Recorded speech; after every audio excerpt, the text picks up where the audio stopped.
Okay, so I guess I'll go back to the beginning. This is the first time I've actually heard this song, but it's really cool. I like all of the inflections that you're putting into it. One thing that I did want to say was anytime there are like turns or pitch bends, especially when there are a lot of fast-moving notes, I think the one thing I was wanting more of was just the clarity of the little notes that you're doing in between. Like the first thing that I see here is like here, that right there. Yeah, you know what I'm talking about. Yeah, so if that could just have a little bit more left hand, right hand coordination so that your bow is really set on the string and ready to pull that sound out of the instrument. Because as much as they are like tiny little grace notes or whatever, the details in this kind of music, this style, is very important. And then especially when you have that virtuosic stuff like in measure 8, when you've got all of this moving stuff, you know, there's carats on every single note, right? And so it's important that all of those notes be heard and that it really drives down to where the emphasis of the phrase is, right? Which I think is the D, the low D. But, so I don't know if you want to try just maybe the opening bit. And the first few measures? Yeah, like maybe just from the beginning until there. Okay. And just go for more clarity with the individual pitches, and if you can try to use the bow in ways that'll help. Like your setup is great, and I think I see and I can hear the nuances that you're putting into it, but it can be exaggerated more if you use bow distribution and bow placement a little bit differently. So if you want to try a few things.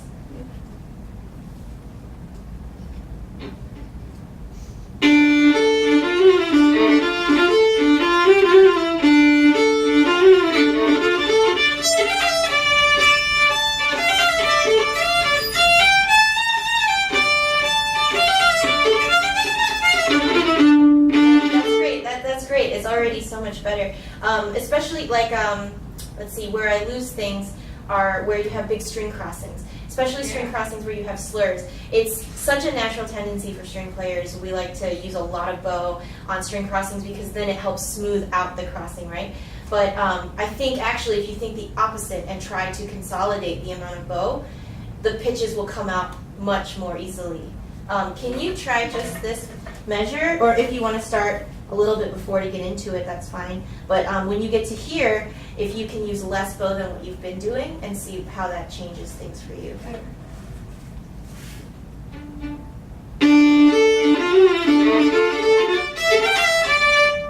Yeah, better. I mean, no, it was the right intent. So that was great because when you glue the bow onto the string like that, you don't have to use as much to get the same volume.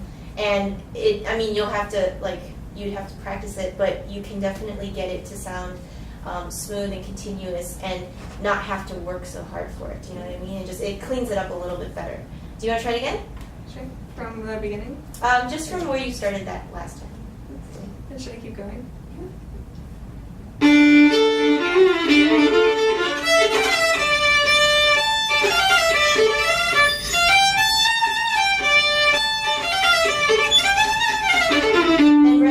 Yeah, and so all of those, if they could be less airy and fluffy, if it could be, I don't know this song, but my instinct just says that it needs to be more like down, dirty, like that sort of barn dance sort of feel, not like this light, beautiful violin stuff, right? Even if it's a little bit scrubby, I think that would be appropriate for the character of the piece. Hey Maddie, what's the music video for this? What is it? It's a duel. Oh, see, so it should be duel. It should be really aggressive and and no fear, right? No fear. Can we just start in the same place that you did? And then, okay, so the string crossings are getting better and better. The one that is still, I think, maybe the weakest of them is the A. The A to F. No. Oh, wait. Sorry, no. The E to the A. The open string crossing. Is it that one? But there's one. Yeah, I think it's that one. It's on an up bow, and it doesn't, like, the bow doesn't grip. I don't know if it's a preparation thing, but the bow doesn't quite grip the string the way it does the others that come before it. So, start in measure 3. Right there? Yeah.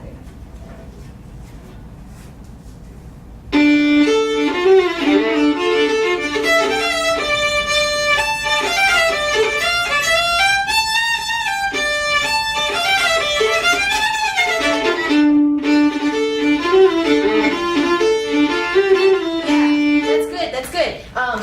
I'm not gonna try to attempt to play these notes because this is a viola. But when you get to that part, that da da da da da da da da da da, can you try to play lower in the bow? Like, I mean, that's like really scrubby, but it's also super aggressive, and I think that's what's needed. It's still, I see you playing here, and you're getting a very like nice sound, but I think in this one moment, go against all of the teachings that you've learned about not scratching, okay? Can you try it from a little bit before that, just to get into that measure? And then when you get to that measure, work your way up to the frog. You've got the perfect bowing that sets you up for it, right? Because that's an up, so get yourself to the balance point at the very least. And then really go for it here.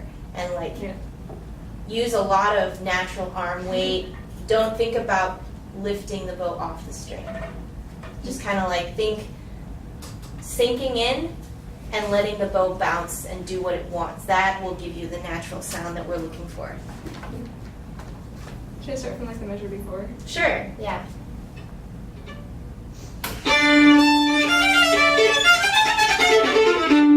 Yeah, that was so much better, and even more if you can get closer to the frog on that up bow. Do you want to just start on that one beat, or maybe just, yeah, the measure? Same. Yeah, same thing.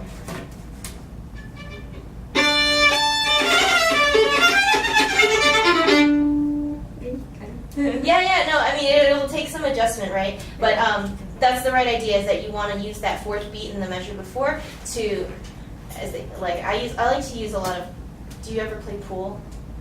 I've seen. Yeah. Okay. So I like to use pool terms when I talk about bow distribution, and like they always talk about the leave. So when you set up your shot, the leave is where the white ball ends up after you've taken the shot, because the player assumes, oh, that one's going to go in, and so I need to set myself up for the next shot. It's like chess, where you're always trying to plan multiple moves ahead. And so in this case, I want you to be conscious about how you're using your bow, so that wherever you end up for the next measure, the next beat sets you up for the phrase, so that you're playing the most efficiently as possible, and using everything to your advantage. Does that make sense? Yeah. Okay, let's try it one more time. I think you can really do it. When you get to that fourth beat before the measure we're talking about, really try to, it's memorized, right? So just look at your bow and see where you're getting to, and then when you play measure 8, the one with the carrots, try not to let the bow, how do I want to say this? Try not to let the bow get out of control. Like, you want it to do its natural bouncy thing, but you also want to keep it as much on the string as possible. Okay. Should I do the same place?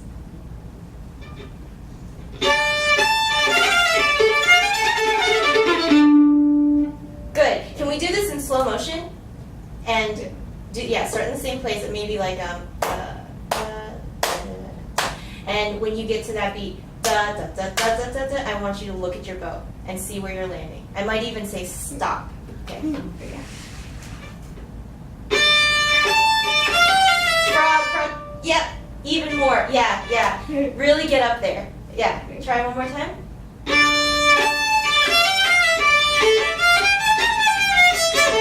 Yeah, and right there, if you can use less wrist action, maybe more arm, just use as much natural weight as you can.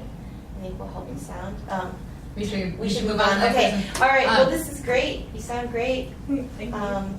Good luck on the recital. Any performance advice for her? Yeah. Oh, performance advice. I don't know. Do you get nervous? Yeah. Yeah. Okay. Well, we all get nervous, and it's kind of just a fact of life. It's always going to be there. What I tell my students is to try and channel that nervous energy into becoming a positive thing. Try to think about it. You're nervous because you care so much and you want to do well. It's not because the pressure of perfection is there, because that just forms this whole dark world of thoughts that get into our, like that little voice in your head that says, oh, don't mess that up, that spot's really hard. No. Yeah. So try to take the nerves that you have and just think, no, I'm going to have as much fun with it as possible and try to relax. I mean, your posture is very good. Another physical thing that can help with nerves is if you don't lock your knees, right? Try to feel like your knees are loose so that you are incredibly grounded in your stance and you have the freedom to move if you want. Make sure that you breathe. Make sure that you breathe. Always, like, especially the beginning of the piece. This is like, it's so hard, but I tell my students, like, make sure that you're breathing in the tempo and the character of the piece before you start, because that helps your mind get into the zone. And then every opportunity that you have to breathe and make your body movement as much of a natural part of the performance as you can, take every opportunity to do that. Okay. Yeah. And what are you playing today? Largo from Vivaldi's Winter. Okay, great. I really like your paper mute. Yeah, she gave it to me. When I was in school, we used to fold them up out of dollar bills if we didn't have a mute.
How did you feel?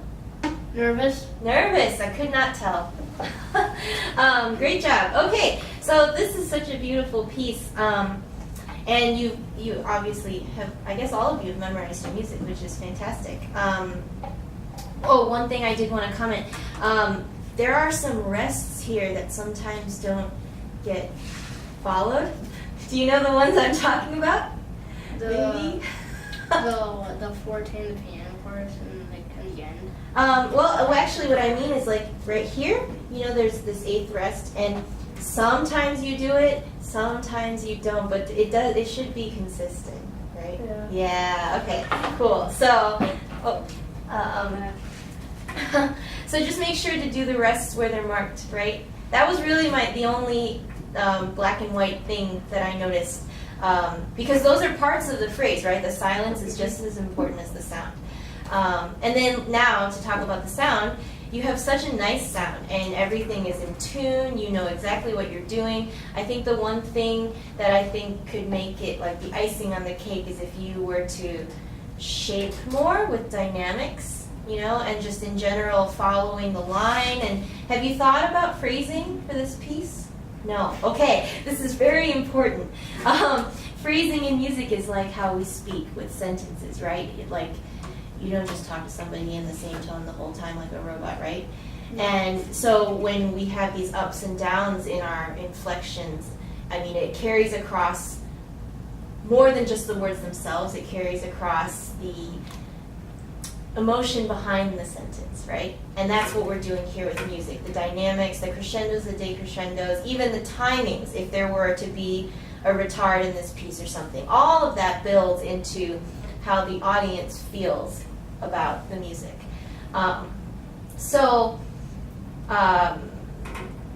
Take, for example, the very opening phrase, right? How many times does that repeat in this piece?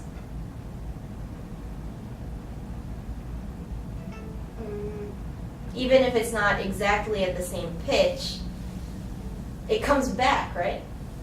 Well, it's not the same notes, but Right. But it's the same idea? yeah. Yeah, just a variation of it. So, I mean, it happens many times, right? Mhm. And do you think they should be the same? Like pitch. No. Do you think that they should all sound the same, like played at the same dynamic and played in the same way with the same Well, in my everything? opinion, yes.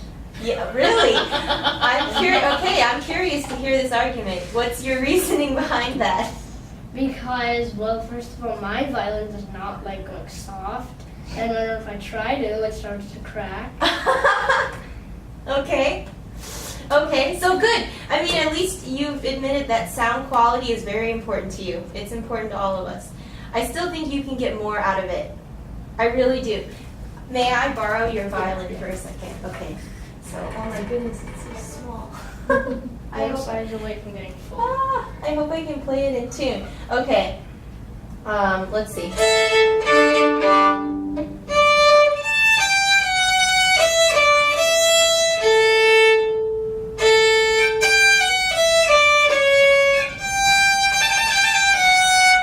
Okay, there's one.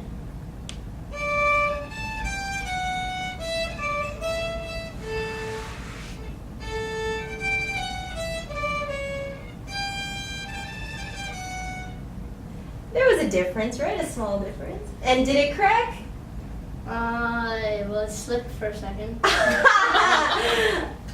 So I want you to try. I didn't mean to like put you on the spot there, but I just wanted to show you that your instrument is capable of a lot of things, as are you. So ways that you can make dynamics easier on yourself come down to bow placement and bow weight and bow speed. Those are the three main things that influence the amount of sound that we get out of our instruments. So can you try just that opening phrase as much as I played? And I'd like you to, the first attempt, do as loud as possible. What are some technical ways you think you can get your violin to sound even louder? Well, not necessarily longer bow. Yeah, I think so. Like how strong, like how much pressure you put, Hmm? and that's what I think of. Maybe how fast you're going? Yeah. Yeah? Okay, so with those things in mind, let's try to go for the loudest, nice sound possible.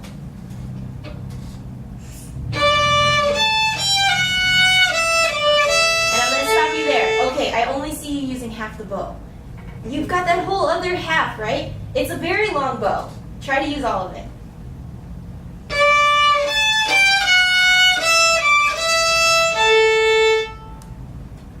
Oh.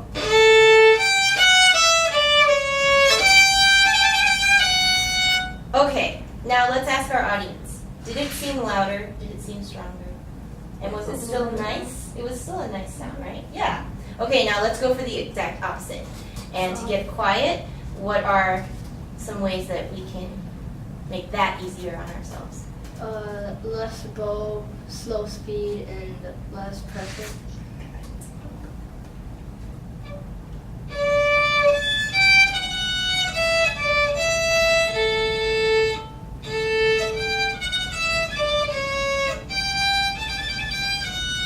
Good. It was already so much softer. I think it would help you more if you played it out at the tip, closer to the tip. Softening. Mm-hmm.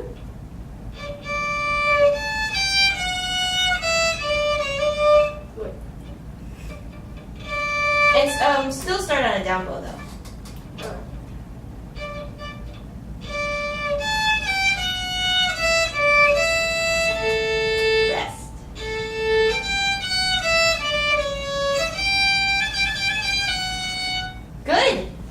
So there you have it. You can do forte, you can do piano on this violin, right? Because it's not necessarily the quality of the instrument, right? Like, whatever the quality of the instrument, it comes down to you. You're the player. We have to take responsibility for ourselves and what we're doing. And if the instrument you're using is not an equal partner to you, that's fine because you're better than that, right? Yeah. So if you can, I guess we don't have too much time. So I'm going to give you an assignment, just something to think about. And maybe your teacher would agree with me.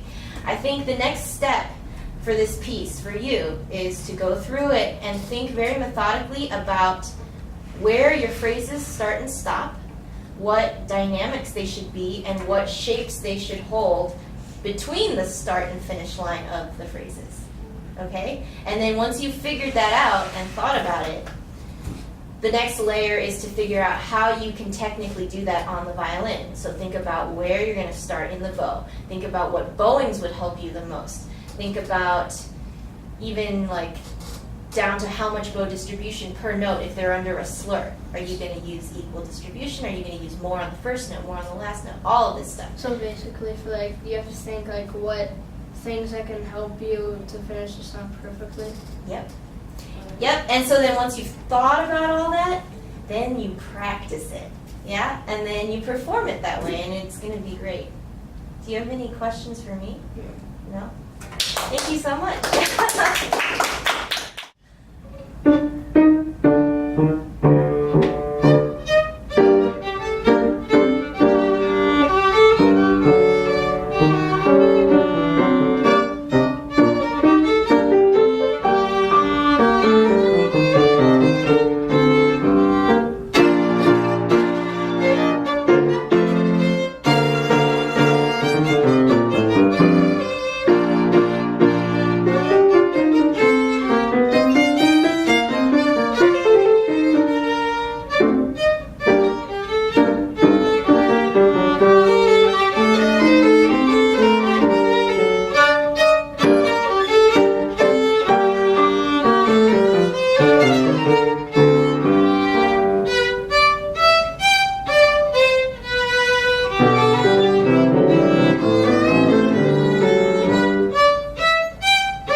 That was great. How long have you been working on this? 3 weeks. Yeah, wow. You learned fast. I loved all the characters. Every section was just so clear, and I didn't even have to look at this. It was just a very enjoyable performance. That was so great. I think one thing that I'd like you to try, and we can try a section of this, is that if you have more hair on the string, you play very tilted. And I think in the quiet sections, fine, but especially when you get to fortissimo, I mean, it was such a pleasant, dramatic change when you got to that the first time around. I was very surprised. But I think you can get even more bite if you've got all the bow hair on the string. Yeah? Would it be okay? Let's try it from a bit before that section while you're still in piano. I guess it would be the last part of measure 6, these pickups into that last phrase, and then So, like from here. yeah. Do you want piano? Or not? Maybe just him for now. Yeah.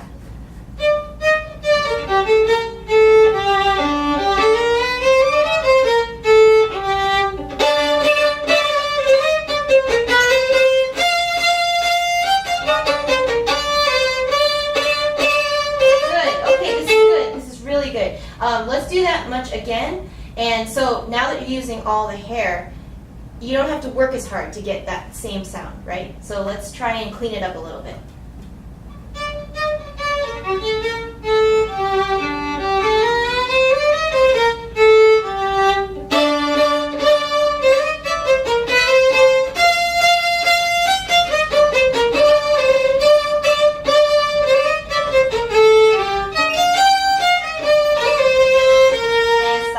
That was great.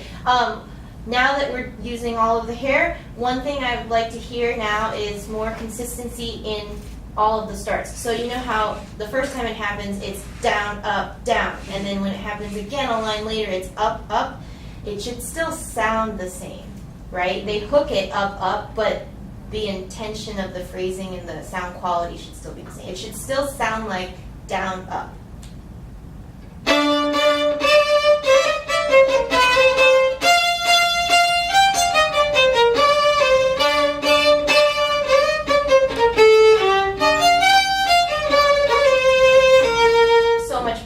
And then another little detail. I'm going to nitpick details because your performance is so good. In the second full measure of that phrase, I think the accents are being misplaced. You've got, okay, this part, not here, here, and I hear, right? But it's actually written. Big difference, right? So I don't know if you need the music for that. Do you? Okay. So yeah, that, and then again in the mirrored spot later after. Right? No accent on this. It's actually on the E flat. Right. Okay. So from the beginning of the fortissimo section? Yes, please.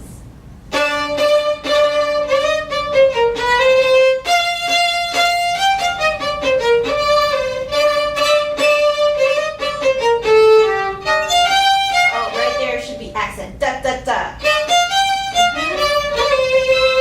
Yeah. Don't let the fact that there are down bows control how it sounds. So like in measure 12, the da da da, that quarter note C, I still heard a little bit something that shouldn't be there. And then when you have the hooked up bow accents at the repeat of the melody, I think consolidate your bow use a little bit. Like normally we would want to use more, but in this case I think if you think about compacting the amount of weight and speed instead of, right, because that gets out of control, but think about it more like a bite. So coming from before, I didn't have to use very much bow, and I think that'll help you control it better. So the same place that we've been starting, and remember, accent the notes where they should be accented, and on that up bow hook, use less bow but with more power.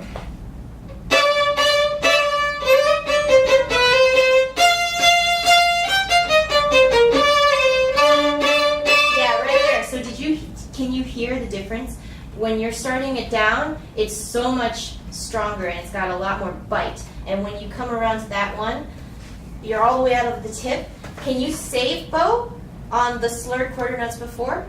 Da-da. Don't go all the way to the tip on that.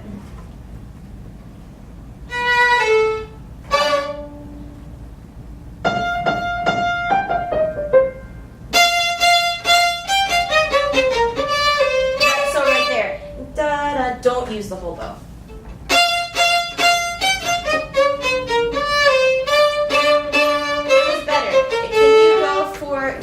for something like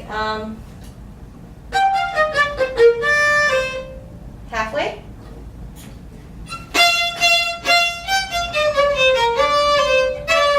Right. So then, now that you think about it,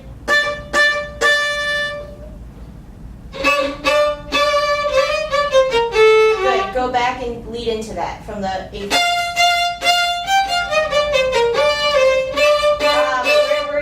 Where were you in the bow? Yeah, don't do that. Try one more time. Halfway.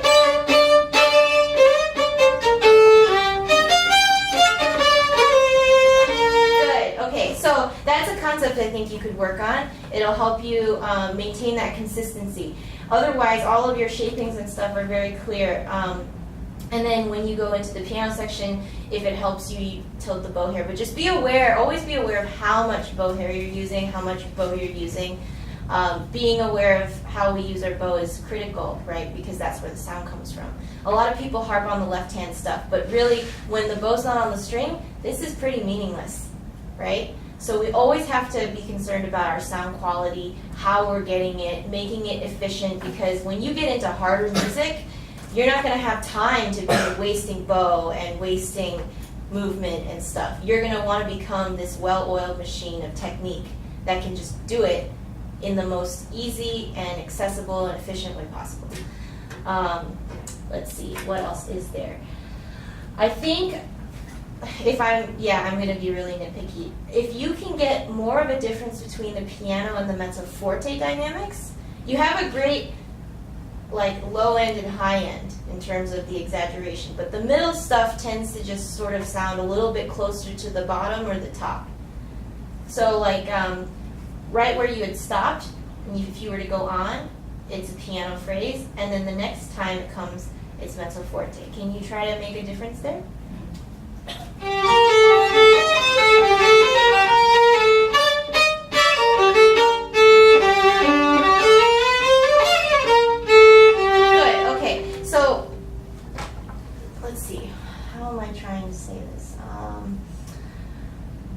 Dynamically fine.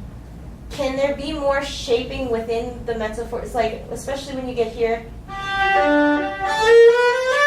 Do you see how much build there was in that single up bow? Can you try for something like that?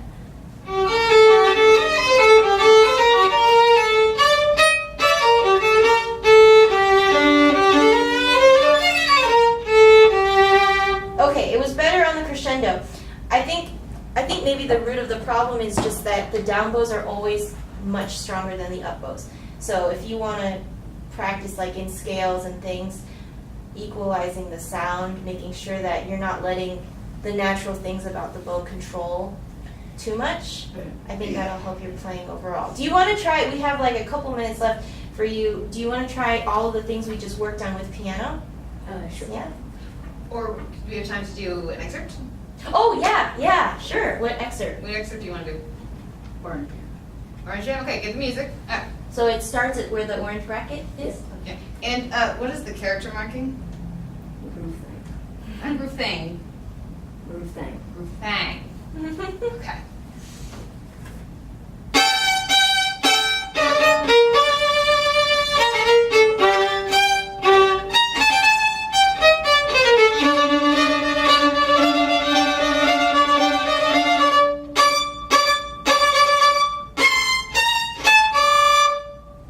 Good? I don't know this piece at all. It sounds very interesting. But It should be slower. oh, it should?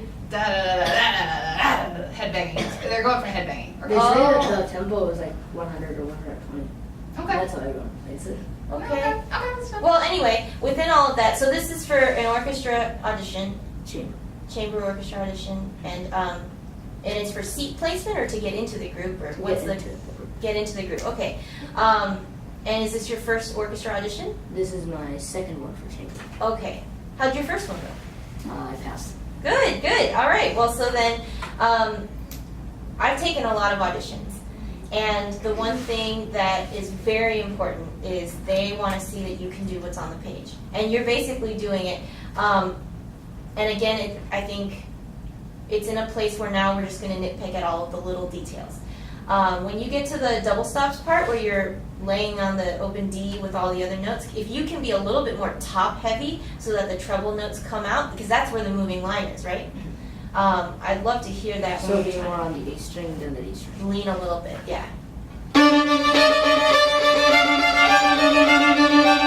Right, and then that measure where it's just repeating da da da da da da da da da da da da. If you can crescendo through that, I know there's nothing written, but that's just what makes sense musically, I think. Try that one more time. Crescendo, crescendo. Sorry, I'm trying to keep going.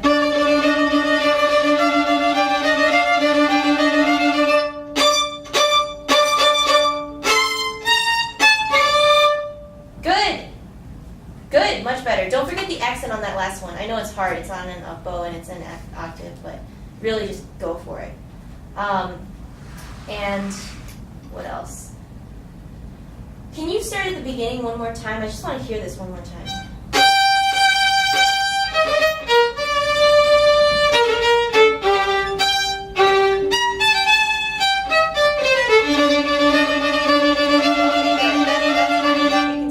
That's good. Okay, so for this opening thing, I hear a lot of accents. Now, again, I don't know this piece, but I'm wondering if you would be open to experimenting just in this moment.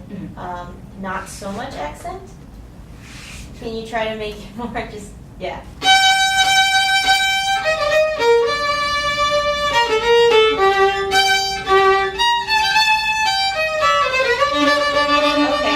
Okay, now can you split the difference between the two?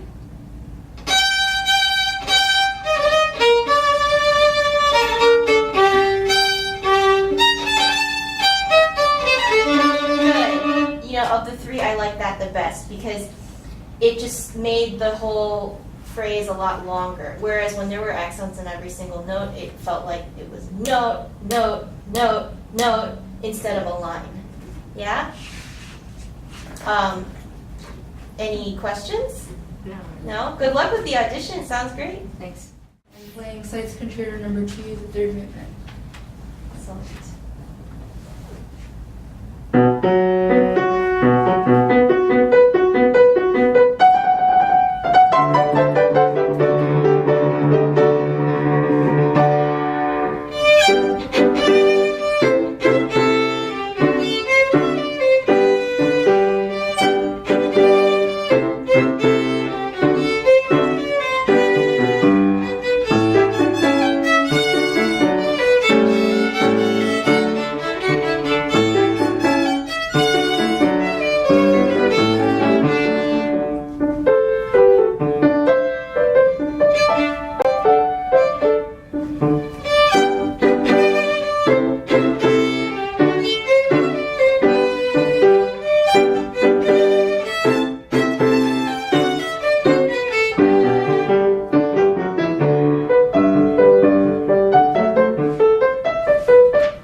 was great.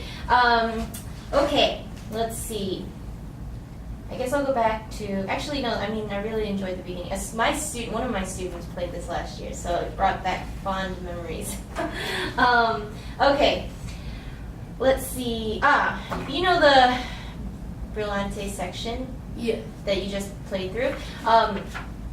Or I guess in general, overall, when you're playing, do you feel very tense? Yeah. Yeah, because I can see it. You, like, are you clenching your jaw? Yeah. Okay, that's not good. I mean, you sounded great, and so I think you can try to relax more. If the reason that you're tense and clenching is because you're worried about things, you don't need to worry. It's great. It's fantastic. So I guess one thing, I don't know if we can work on it right now, is just to relieve your body of some of that tension, because I think if you're relaxed, all of the stuff that you're doing will come out and you won't have to work so hard, because like when you're playing really tense, you're having to overcompensate for all of these muscles being like solid blocks that you have to move. And then especially in that section I just mentioned, the Brillante section, I think it should be more of a spiccato sort of bow stroke instead of on the string. But if you're playing with tension, that's going to be very hard. So let me think. Can we start somewhere in that piano section? Not this far back, but somewhere leading up to this.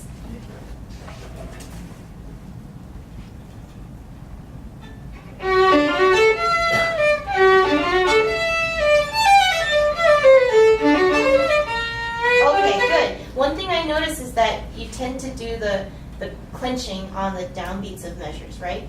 Can we do things a little bit slower?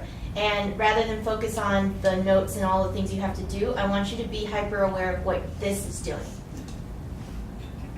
Okay,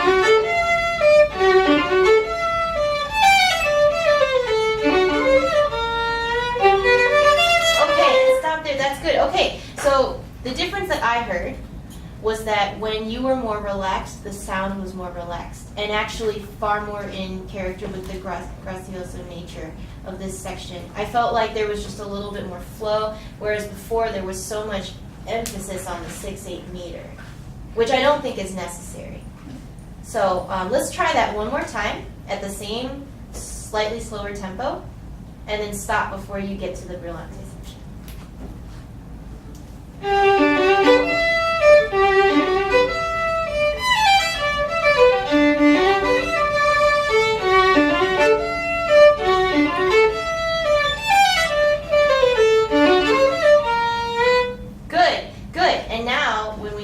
Section. What will help a lot for this bow stroke is making sure that you're in the right part of the bow when you end that phrase you just played. So can we just do that one measure before this section? And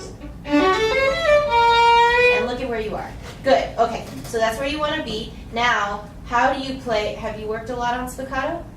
No. Okay. Well, I don't want to. No, go for it. Okay. Go for it. So we'll try a few things. Everyone's spiccato is a little bit different based on how we play and who we are.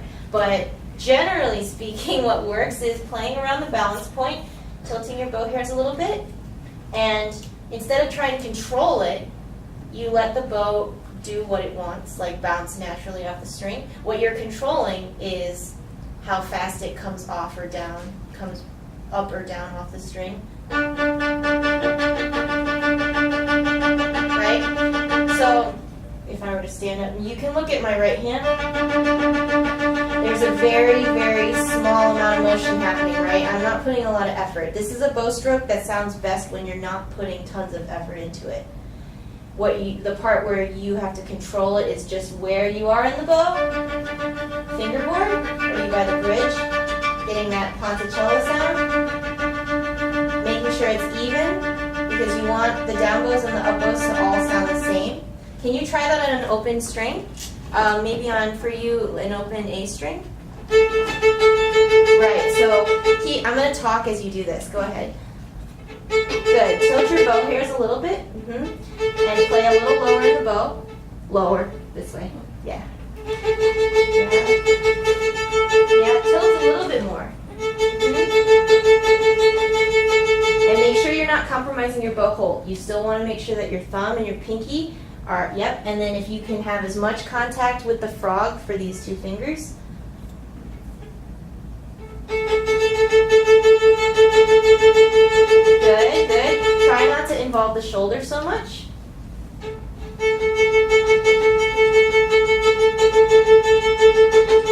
Nice.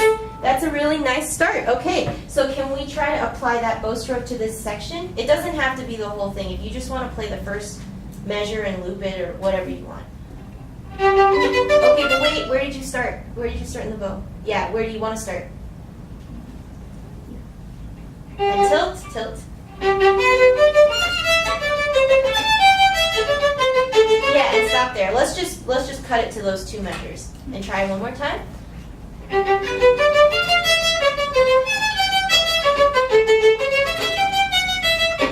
Yeah, that's great. I mean, for a first attempt, that's already in such a great place, and I think that sound, that bow stroke, is much more appropriate to this section. Yeah. And so then obviously take that home and work on it, and get it to a point where it's under control. But then once you've got the bow stroke in your hands, you can apply all of the dynamics and do all the stuff that you were doing before. Any questions about that for me? No? Are you sure? I mean, it was such a great performance. That was really the only section where I was like, this doesn't sound quite right. So if you can get that worked into your performance by the time the recital rolls around, I think it'll be great. Yeah, I do have a question. Yeah. So do I use that same bow stroke for the ending too? Yes, and since we're talking about it, maybe more piumoso. Like, I think you can really fly off the handle with it. I mean, it's such a virtuosic thing. This is the third movement of the piece. Have you played the first two movements? Okay, so this is like the end of the concerto, right? Very dramatic.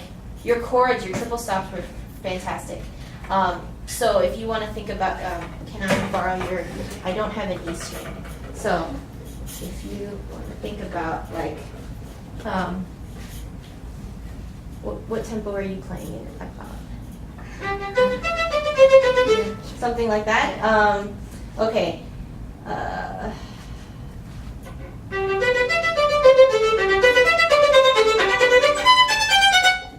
Do you see how fast that goes? And then push that accelerando all the way to the end. It'll make it super exciting. Actually, can we try this with piano? Yeah.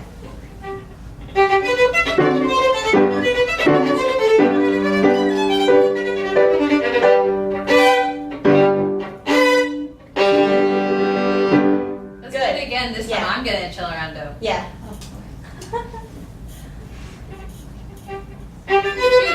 Dude. You gotta cue me. Oh, Yeah? Yeah? But no, just turn. Audience is still over there, but breathe. Okay.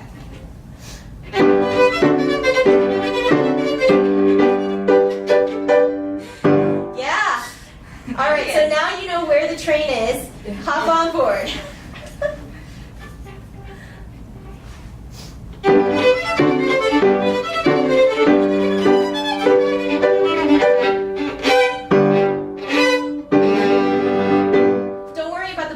You just learned that 5 minutes ago. If you want to go back to the old way of just keeping it on the string for practice purposes for the accelerando, let's try it one more time.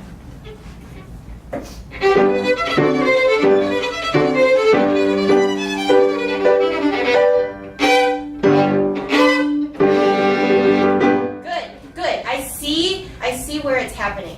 The beginning starts off really well, and I think once you get into the third measure of that, you start to worry. I see the little voice in your head and you're like, okay, don't lose control. What notes am I playing and am I doing this right? I think if you can do everything in your power to practice the last two lines of this piece so that your fingers don't have to think, so that you don't have to think, then that will help you feel free to do the accelerando, because really this should get to a point of being so fast that you're not thinking, it's just falling into what it's supposed to be. Yeah? I think, let's try it one more time. I think you can get it. I want to hear it.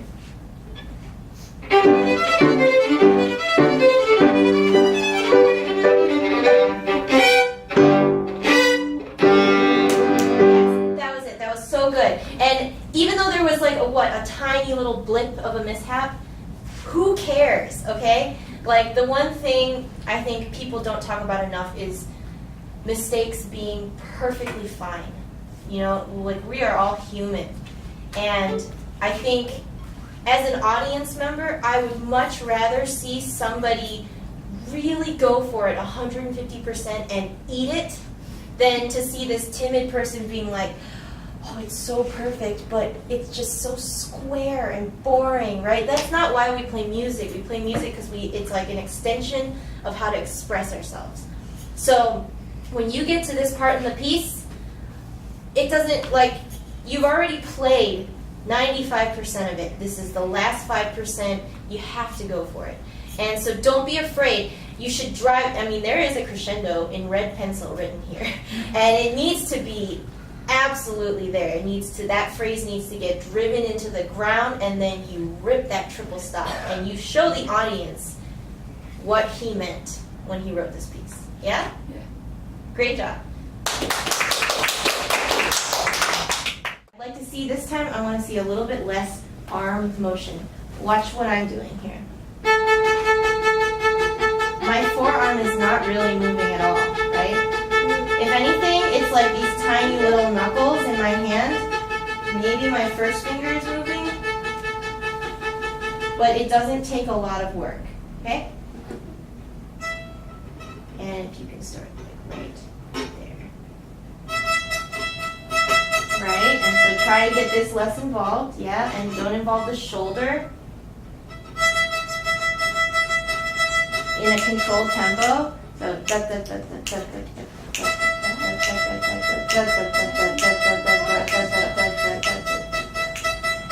good. Can you get them to be a little more even instead of da da da da, right? Yeah.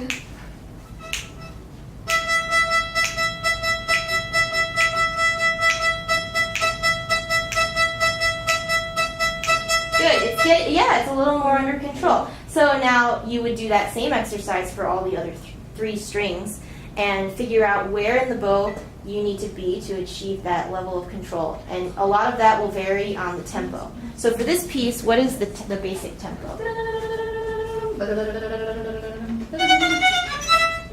Okay. Okay. Practice the fingers too. Something like that.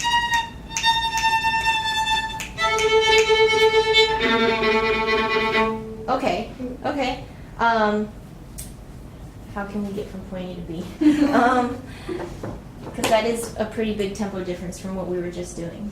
Let's just try that first bit, the A, The up. all by itself. Yeah.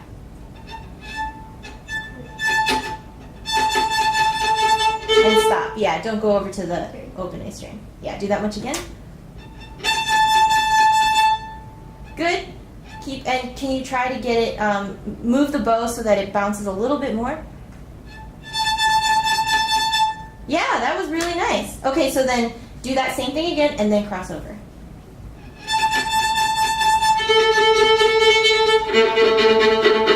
Okay, good. Now when you go over to the G string, I think what will help here is to adjust your elbow so that it's a proper height. Usually for spiccato, it helps if it's slightly, well, if it's level or slightly higher than where you're needing to be with your wrist. Yeah? So let's try and find that sweet spot for the open G string. Raise your elbow. Yep.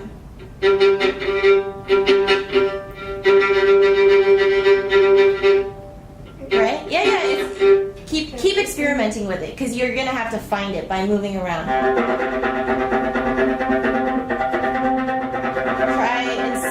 Where, so like go to the extremes by going too far out to the tip where it feels like it's out of control, and then too close to the frog where it feels like you're having to work too hard for it. Now move your way up or down, and don't forget to raise your elbow. Yeah. Yep. Elbow. Yep. Elbow.